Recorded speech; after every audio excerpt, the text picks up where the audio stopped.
Hey Waffle Gang, I do hope you are well. My name is Mark and today we're checking out some more Reddit stories. And if you do love a Reddit story, why not consider hitting that like, subscribe, maybe that notification bell too. And let's crack on with today's first story. Much love, guys. Now today's first story is coming from the AmIOverreacting subreddit. And it says, am I overreacting to skip Thanksgiving after my mum basically said I'm an embarrassment for not having a husband and kids by now? I'm 35 female and single for 3 years. I was engaged, but he, Charles, was doing weird sexting roleplay with people on a video game, which was fucking disgusting. It really fucked me up, and yes, I've been in therapy. I've dated since then, but nothing serious. I've never had my mum say something like this to me. I do not want to go to Thanksgiving after this. The way she said, "Don't shoot the messenger," it's clear the rest of my family have been talking about me, and she was the one elected to say it. I don't want to drive 2 hours just to sit with people who think I should have stayed in a relationship with a fucking cheating degenerate little bitch. Would I be overreacting for not going? Is that too much? I'm honestly too hurt and angry to be objective right now. Would you ever say this to your daughter? Like, I have a good job, I'm educated, I have friends and hobbies, I own my own condo and I have 3 car payments left. I have a cat. Why is the end all, be all me having a husband and kids? I don't know. I'm pissed. Help. And OP had some text messages from the mother and they said, "Sorry if this hurts your feelings, but it's time for some tough love. You made a big mistake when you broke off with name redacted. I know you didn't like what he did, but giving up over it was stupid. Everyone else has a family. Your sister, your brother, cousins. Doesn't that make you feel embarrassed to be the only one without a family? Doesn't it make you lonely? You're too old for roommates. It's time to grow up. Just my 2 cents. Don't shoot the messenger. Love you, sweetie. Just something to think about." Absolutely not overreacting at all in this situation, and what is your mum thinking? Because leaving a partner who betrayed you isn't giving up, it's just simple self-respect. It's quite that simple, really. Although I'd be interested in what the actual rest of your family thinks about this rather than just your mum. OP was adding some comments below all this and said, a reply to someone said, "I'm guessing you don't live in a city because 35 with roommates is completely normal here." And says, "My parents are both so weird about the roommate thing. I think it's also a city versus suburb/country person thing. I live in a city, so many of the people I know, not just friends, live with roommates in their 30s. Even some of the married ones do. For me, it's a second person paying down my mortgage. Like, why wouldn't I do that? It just makes sense from a financial perspective, but from a social one too, it's built-in socializing." Also says, "This is the first time I've got a message like this, so I'm just like, what?"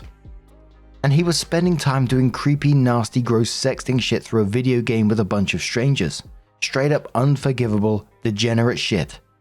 Oh, and the thought of it makes me queasy. The idea of me being pregnant or caring for an infant while he's off sexting his fucking gamer buddies. Then says, "I'm not necessarily child-free. I'm more child agnostic. If it happens, it happens. If it doesn't, it doesn't. And you're right, that I don't have proof that it's all on them. I'll probably end up talking to my sister after the holiday to find out. It scares me to think about her saying that she agrees though. My mum is definitely someone who is male-centered. Her entire life is about my dad and every single thing is oriented around him. I've gone out shopping with her to catch up and all she will talk about is your father this and your father that. I'll ask her what she is up to and she just turns it right back to what she's doing for him. And then says no, she's not a narcissist and she doesn't have BPD. So it was about 3 weeks after this that OP did update their post and says, "Hi everyone, here is the update that several of you have been asking for. 1. I did not go to Thanksgiving. I spent the day with my roommate and friend. We went on a hike, made stuffed shells, decorated for Christmas, and had a nice time. 2. I told my family why I wasn't coming. I sent the same screenshot to the family group chat. This led to multiple people texting me outside of the chat to tell me it's not the first time mum has said things like this about me. And I was correct that other family joined in. Not everyone, which is important. 3. Mum again told me that she wouldn't apologize for having my best interest at heart. This is when I found out that she's been talking to Charles since the breakup and telling him that she would work to get us back together. Mind you, it was 3 years ago. She told me that she knows I will come around and then insinuated that I needed therapy to get me there. I do not understand why she won't let go of him. He wasn't rich, didn't have a prestigious job, or any of those big things you'd think a parent would get stuck on. So it wasn't anything like that. I truly don't know. 4. I told her until she breaks off contact with Charles and lets all of that go, she cannot be a part of my life. She said that she refuses to let go of the hope that I will see the error of my ways, and again, she's just looking out for my best interest. So all of this to say that unfortunately, I will be no contact with my mum until further notice. This is heartbreaking for me, as I've never had this sort of issue with my mum. It never seemed like something I would do. Yes, I'm getting negative feedback from other members of my family.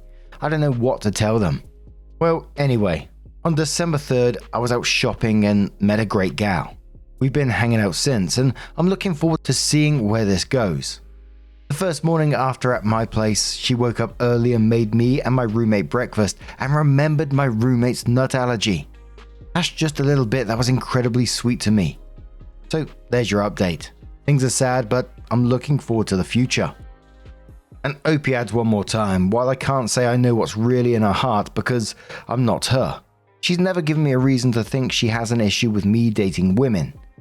I dated one for a few years before Charles and my mum loved her, and the three of us spent a lot of time together.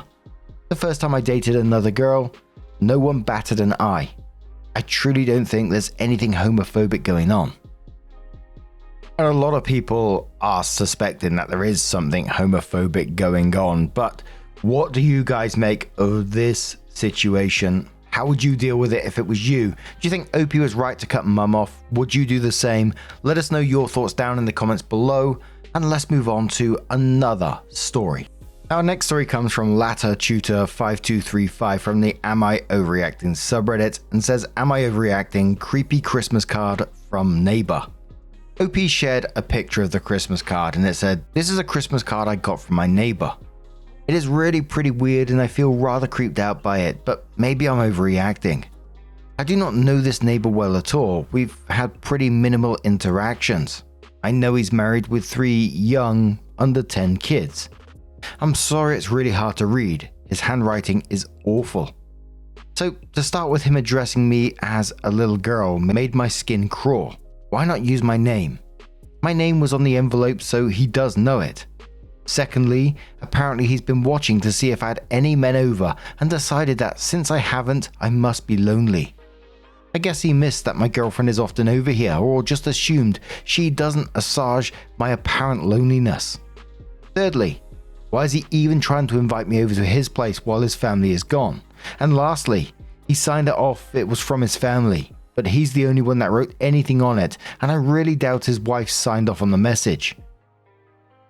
This is super creepy, right? I feel like I should go speak to his wife, but I really don't want to be responsible for making drama/tension in someone else's family, especially not right before Christmas. I'm also considering asking my girlfriend to come stay with me for a while so that I'm not alone and he has no reason trying to make me feel less lonely. Please tell me I'm overreacting and he's just awkwardly trying to be friendly. Now, I'll be honest, I couldn't decipher his handwriting in this particular situation, but Lake Interesting 7920 certainly could, and they said it said, Dear little red-haired girl, we wanted to wish you a very Merry Christmas for your first year in the neighborhood. I know you live alone and don't even have boys over, so if you are feeling lonely, don't hesitate to come over. My wife is taking the boys to see their grandpa this year or week, but I have to stay to work. The ER is always busy. I am an EMP if you didn't know. So I will be lonely this Christmas time all day. Doctor such and such and family. No employment reply saying to me this reads as an older person trying to write a neighborly note after one too many after-work cocktails, and it came off creepy. Opie says, I don't know how old he is, but I'd guess early mid-40s. Professional Cold says, go up to his wife and say, thank you guys for the card. The writing was hard to read, so I could only make out part of the message. Then show it to her and ask her to help you out with the words that are hard to read. OP says I will try to talk to her when he's not there. I have no idea of his schedule, but if he's working, there should be time he's not there. I definitely need to calm down before I make any attempt to talk to her. I don't want to come off as aggressive or angry. I'll probably have my girlfriend come with me when I do, just in case anything gets out of hand. Thank you. And Physical Feeling says not overreacting. This guy has something off with him. I would recommend being anywhere but there for a good long while. This dude is disturbing. Do not be alone ever. Find a way to keep him away from you. Talk to the wife if you want. I'm not sure she'll be on your side, but you know her better than anyone else. So if you think she's safe to talk to, then do so with a letter as evidence. Just don't let her take it from you. If she's like what I'm thinking she'd like, she'll destroy it. OP says, I barely know her either. Just small talk occasionally if we happen to be out at the same time. I've no idea how she'd react. Physical says, she should know about this. Whether she'll react good or not, she has to know. Have your girlfriend nearby in case things go south. Your safety is important either way. OP responds saying I'll try to find a time when he is gone to talk to her. I don't want him anywhere near when I do. Chronically Zanny says, I wouldn't want a guy like that as my doctor, let alone as a neighbor. That's creepy as hell. Even if he's not doing that to me, I wouldn't want somebody in charge of my health when they clearly have something going on in their own world, such as whatever this card is. A card is okay, but what's written in the card is really suspicious. Definitely ask the wife to clarify what's on the card. I wouldn't bring up your feelings on it with her unless she thinks it's creepy too. Just be neutral and ask about clarification of what the contents of the card say. And definitely don't bring up the card with him or the kids around, as that could influence what she says. And I don't think you need to be told this, but definitely have your girlfriend stay over if possible, or someone you trust, and absolutely don't go over to his place, especially if no one else will be there. That's a situation that could go very wrong very fast. Good luck to you, stay safe. OP responded saying my girlfriend agreed to come stay with me as soon as I told her, so I will not be alone. I have a Ring camera already, but I'm looking at getting more cameras to cover other angles. I'm going to try and talk to his wife at some point when he's not there, and I'll try to be calm about it, which I'm not at the moment. Bond says, he's saying he has a crush on you. He's Charles Brown and you're the little redhead girl.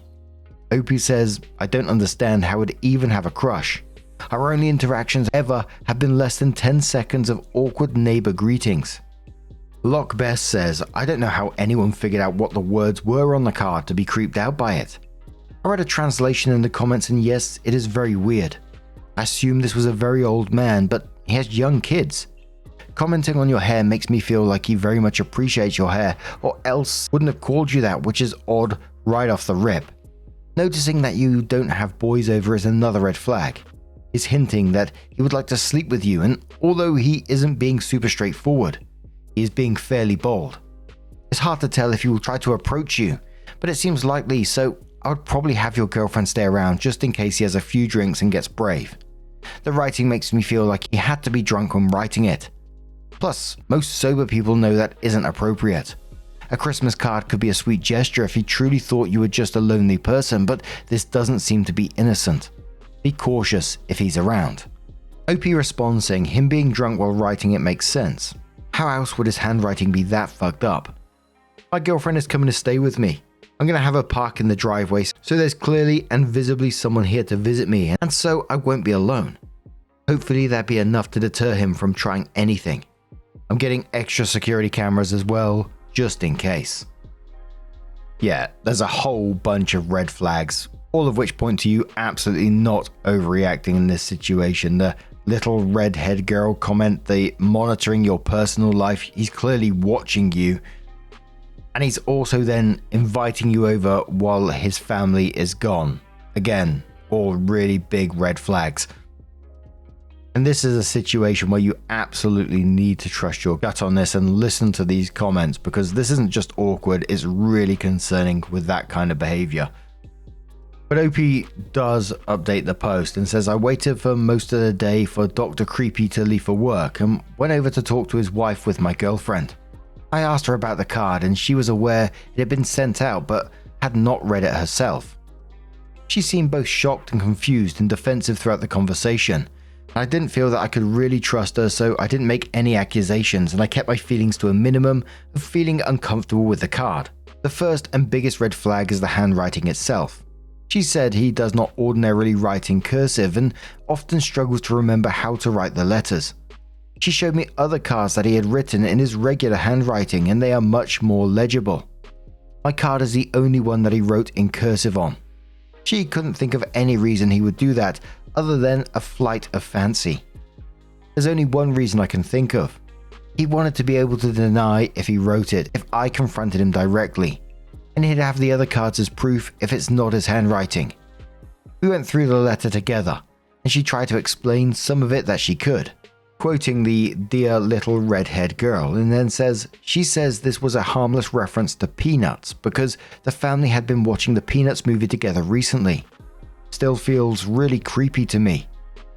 On the part of him knowing I don't have boys over, she said, "We both think it's odd a pretty young woman doesn't have a boyfriend." Well, my girlfriend was sitting right next to me. Instant dislike. About the invitation to come over during Christmas, she said it was meant for while the whole family was there, but she is leaving with the kids this Friday for almost 2 weeks. She didn't really have an explanation for that. I told her I didn't feel comfortable going over while he was alone, and she agreed with that at least. I did keep the card and just sent her a picture of it. Like I said, I don't really trust her, and I wanted to keep the card as evidence in case he tried to do anything else. She said him talking about being lonely for Christmas was just him trying to empathize with me, pressing X to doubt. She said she would handle the situation with her husband, but I'm not sure what she means by that and didn't really elaborate. I don't have much faith in her doing anything since she was mostly trying to explain away the weirdness of the card. As for my personal safety, my girlfriend is staying here for a while. She brought some weapons, pepper spray, taser, crowbar, and said she's ready to crack heads. While I appreciate her eagerness to defend me, I truly hope that will be unnecessary. New cameras were ordered and should be arriving tomorrow, so I can set those up and watch the house from my phone. I'll be going to my girlfriend's parents' house for Christmas, so I'll at least be out of the house on the day that he feels most lonely. Hopefully, there won't be much else to update. Puzzleheaded says to this update, "What the actual fuck? The beginning of a horror movie or true crime. Merry Christmas, here's 10 cameras, a crowbar, and some mace. How old is he? I'll dig in. Happy for this to be on the internet and not real life. Sorry. You'll be fine. I'm now invested."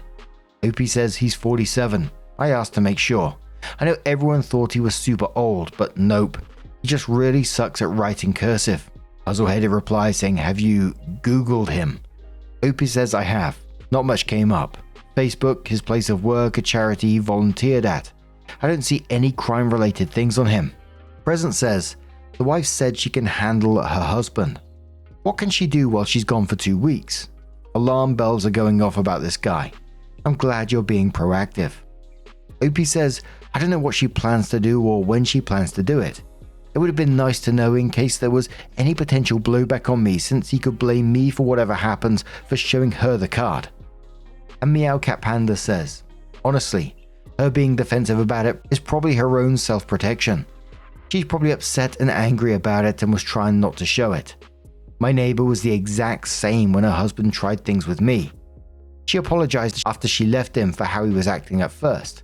It is not an uncommon thing to do when you're suddenly being told the man you built a life with turns out to be a creep, as per my therapist at the time. I'm glad you're not alone and getting out of the house during Christmas itself. Stay safe. Absolutely, I hope OP does stay safe on this one, and certainly be keeping an eye out for an update on that. It does sound really unsettling, and that the wife is just minimizing his behavior in this situation for whatever reason that may be. But what do you guys make of this situation? Let us know your thoughts down in the comments below, and let's have another story. Now this one's from the top of the Am I the Arsehole subreddit, currently from Independent Web 5498, and it says, am I the arsehole for telling my sister not to come to the wedding if she kept bringing up a miscarriage?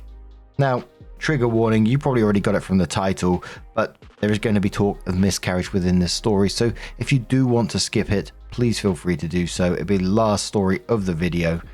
Totally up to you. But now we're getting started. 3 years ago, my sister Jen had a miscarriage at 9 weeks.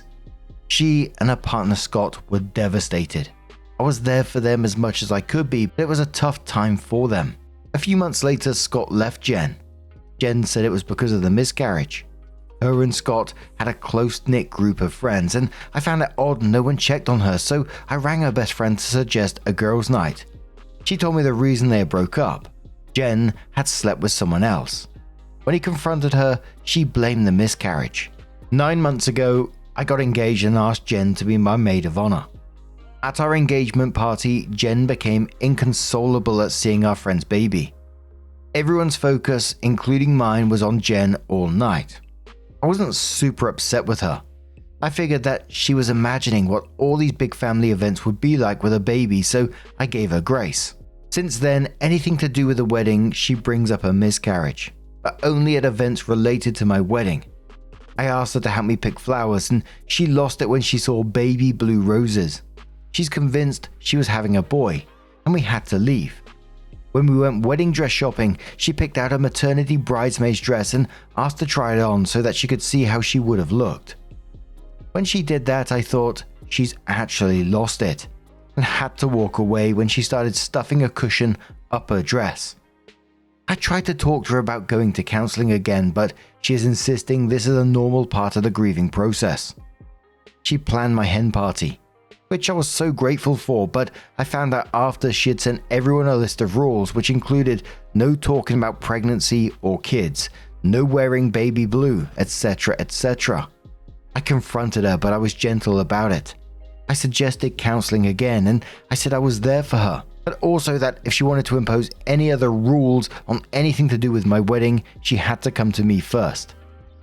It all came to a head when one of my friends and bridesmaids announced she was pregnant. She will be 7 months at the wedding.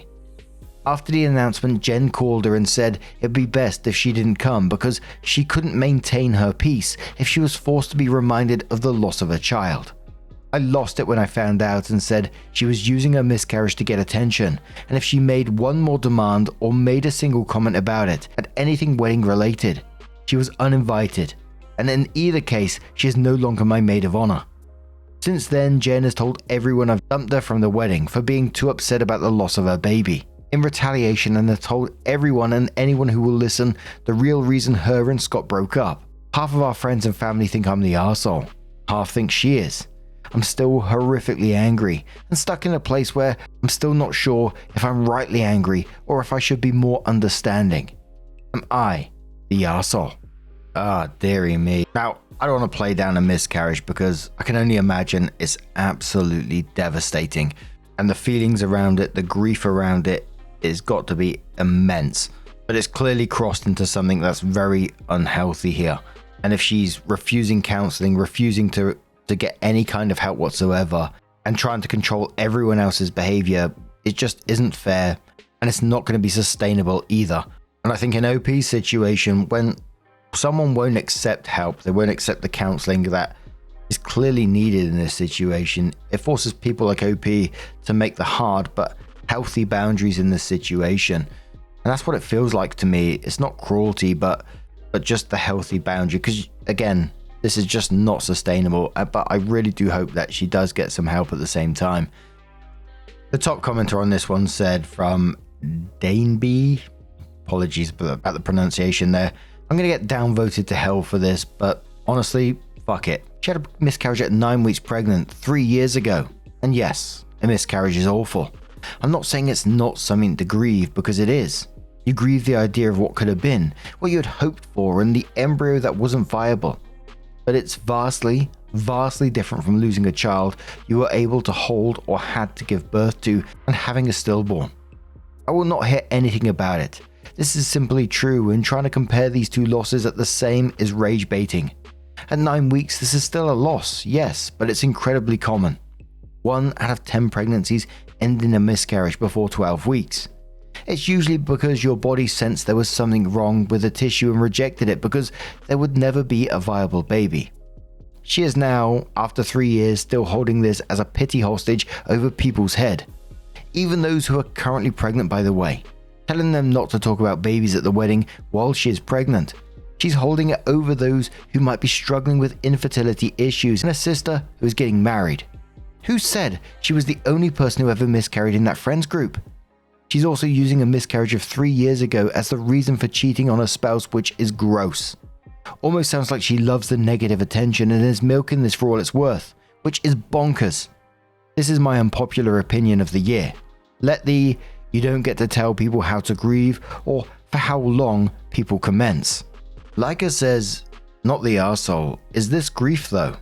It looks more like she's weaponizing the miscarriage to gain sympathy and attention from others and making grief her whole personality. Has she always made everything about herself? How was the relationship before the miscarriage?"